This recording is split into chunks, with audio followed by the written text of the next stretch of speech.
Wag, want hierdie verhaal gaan jou hele idee van gebed verander. Wat as ek vir jou sê, daar was 'n man wat 300 kinders gevoer het, sonder geld, sonder voorraad, sonder 'n plan B. En dit is 'n ware verhaal van George Miller in die 1800s. Een oggend stap hy so die weeshuis binne. 300 kinders is reg vir skool, maar daar's niks kos nie. Geen brood, geen melk, geen tafels. Die bestuurder sê vir George, daar's niks vir die kinders om te eet nie. En sy antwoord, rustig, eenvoudig, neem hulle eetkamer toe en wag vir my. Hy stap in, sit saam met die kinders en begin hardop te bid. Dankie Abba Vader vir die kos wat U gaan voorsien. Nie omdat die tafel vol was nie, maar omdat sy hart vol vertroue was dat Vader sal voorsien. Want sien Filippense 4 vers 19 sê, God sal elke behoefte vervul volgens sy rykdom in heerlikheid in Yeshua Messiah. En terwyl hulle nog bid, klop daar iemand aan die deur.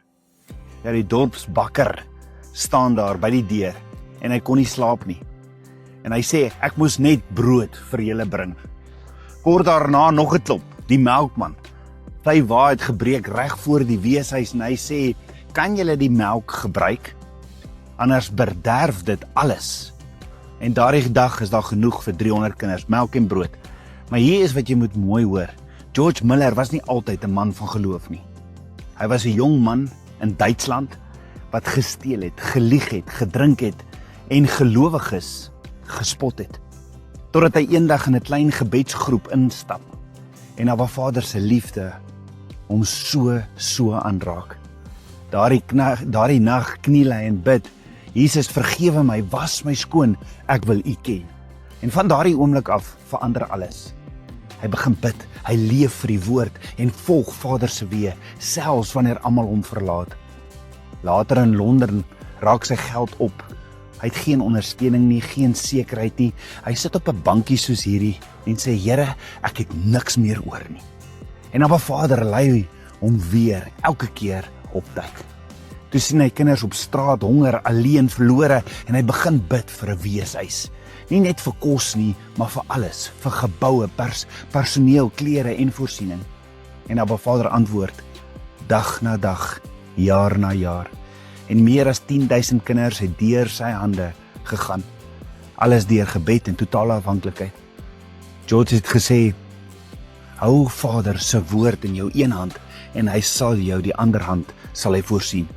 Selfs op sy sterfbed het hy nog gebid vir 'n vriend wat hy 63 jaar lank mee teruggesien het. En elke dag het hy vir hom gebid en daardie vriend kom uiteindelik op George se begrafnis tot geloof. George se lewe skree net een waarheid.